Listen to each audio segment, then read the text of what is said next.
Dieu a fait renaître d'une semence impérissable sa parole vivante qui demeure pour toujours. Alléluia. Gloire à toi, Seigneur. Les apôtres dirent au Seigneur, « Augmente en nous la foi. » Le Seigneur répondit, « La foi, si vous en aviez gros comme une graine de moutarde, vous diriez au grand arbre que voici, déracine-toi et va te planter dans la mer, et il vous obéirait.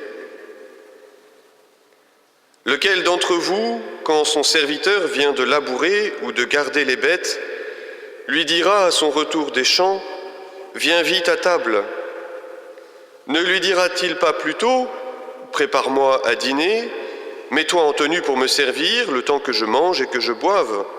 Ensuite, tu pourras manger et boire à ton tour. » Sera-t-il reconnaissant envers ce serviteur d'avoir exécuté ses ordres? De même, vous aussi, quand vous aurez fait tout ce que Dieu vous a commandé, dites-vous, nous sommes des serviteurs quelconques, nous n'avons fait que notre devoir.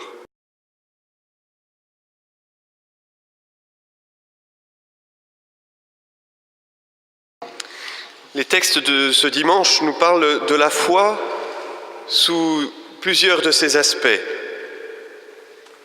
Dans la première lecture, ce livre du prophète Habacuc, nous découvrons la foi dans l'épreuve. Le prophète s'exprime avec une certaine amertume envers le Seigneur.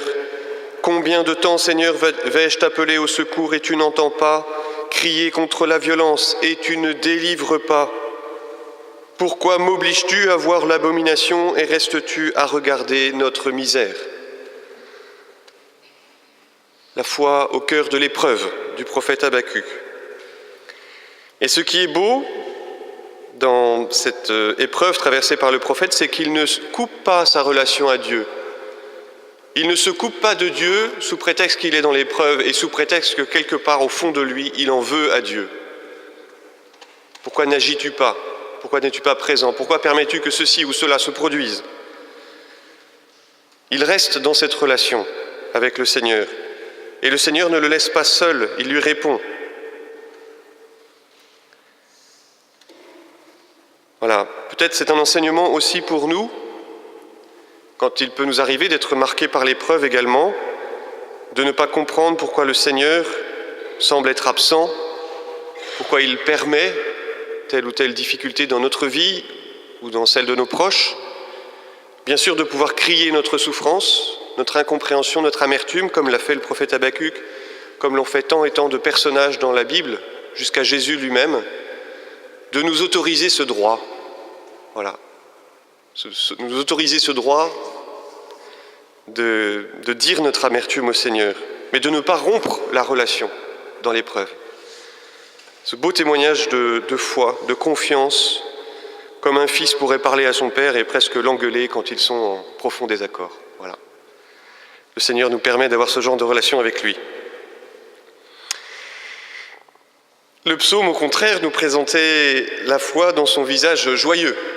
« Venez, crions de joie pour le Seigneur, acclamons notre rocher, notre salut. » C'est parfois un risque encore plus grand que d'oublier le Seigneur quand nous sommes dans la joie.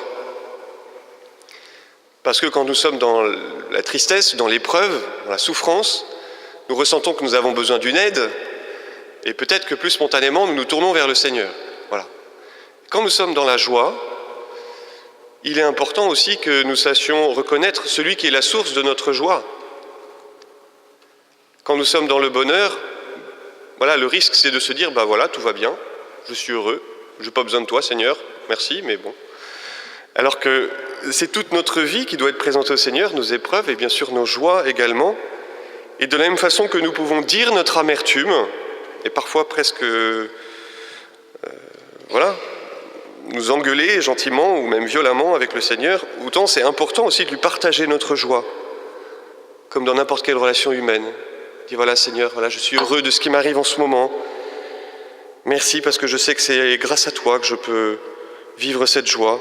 Tu es mon rocher, tu es mon salut. Je veux te rendre grâce, je veux t'acclamer.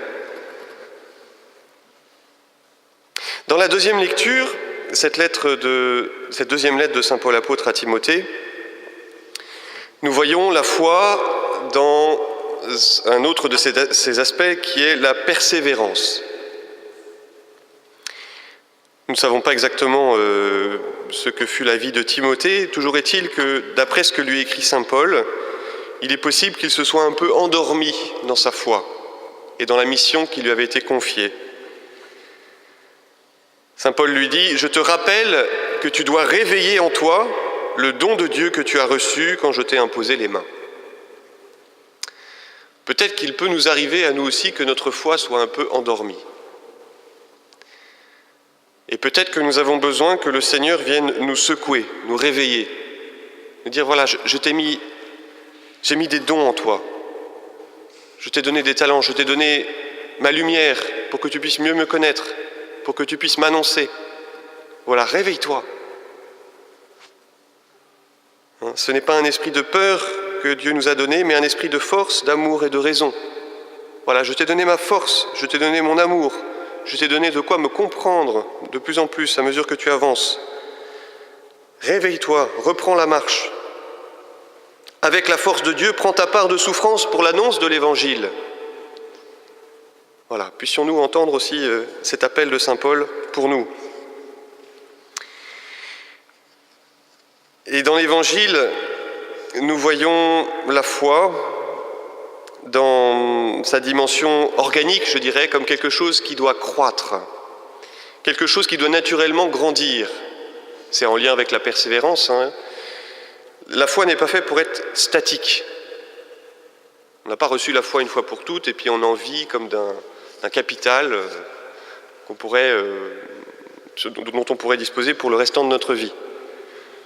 La foi est appelée à grandir. C'est pourquoi la demande des apôtres est si belle. Augmente en nous la foi. Ils ont déjà la foi, ils ont déjà tout quitté pour suivre le Seigneur. Donc leur foi n'est pas si ridicule que ça. Mais ils perçoivent qu'ils ont encore besoin de grandir. Ils perçoivent que quelque chose leur manque. Et puissions-nous, nous aussi, avoir cette conscience et faire cette même demande. Et puis, dans la réponse du Seigneur, à travers cette image de la graine de moutarde, qui est toute petite, qui est la plus petite de toutes les graines, mais qui est appelée à grandir et devenir une plante qui dépasse toutes les autres, à travers cette image, le Seigneur lui-même montre aussi que la foi doit pouvoir se déployer de façon organique pour atteindre sa pleine maturité. Donc l'épreuve, la joie, la persévérance, la croissance. Et finalement, c'est dans la fin de l'Évangile que nous percevons l'objet de notre foi. La finalité, pourquoi il est si important que nous ayons la foi et pourquoi il est important que nous l'entretenions, comme nous prendrions soin de notre jardin. C'est que par la foi, nous participons au service du Christ. Nous participons à l'annonce de la bonne nouvelle. La foi n'est pas d'abord quelque chose d'important pour nous-mêmes, pour notre propre satisfaction personnelle, encore que c'est une chose heureuse que de pouvoir s'appuyer sur le Seigneur quand nous sommes dans la souffrance, lui partager nos joies, savoir qu'il est là pour nous soutenir, pour nous aider à persévérer, pour faire grandir notre foi, bien sûr, c'est un bonheur. Mais la foi qui nous est donnée est d'abord un don pour les autres. Le Seigneur a besoin de nous pour que d'autres puissent accueillir la foi. Il faut que nous puissions être serviteurs comme lui. À ses apôtres, il dira, comme le Père m'a envoyé, moi aussi je vous envoie. Et donc c'est pourquoi il est si important de veiller à notre foi. Non pas pour nous-mêmes, bien sûr pour nous-mêmes, mais pas seulement pour nous-mêmes, pour les autres. Si quelqu'un, un homme, une femme, vient me voir, qui a soif de Dieu, qui cherche à comprendre qui est le Dieu des chrétiens, qui me pose des questions sur Jésus, sur la résurrection, sur tel ou tel point de la vie chrétienne, et que je n'ai rien à lui dire, mais c'est dramatique. C'est dramatique. Je suis un contre-témoignage vivant si je suis ça, si je n'ai rien à dire. Voilà. Le Seigneur nous veut serviteurs avec lui. Il veut que nous puissions prendre notre part de souffrance pour l'annonce de la bonne nouvelle.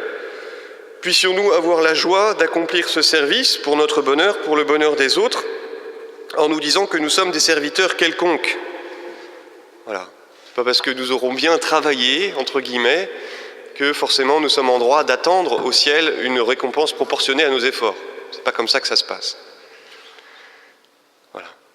Mais nous pouvons savoir aussi, nous pouvons nous dire que dans sa largesse, dans sa gratuité aussi, le Seigneur pourra nous donner en surabondance, bien au-delà de nos mérites. Ne nous disons pas que nous n'aurons aucune récompense, bien au contraire. Déjà dès cette terre, et bien sûr quand nous partagerons la vie du royaume. Oui, rendons grâce au Seigneur pour ce don de la foi qu'il nous a fait. Demandons-lui de nous aider à savoir en prendre soin et demandons-lui de savoir en témoigner auprès de tous ceux qui le cherchent. Amen.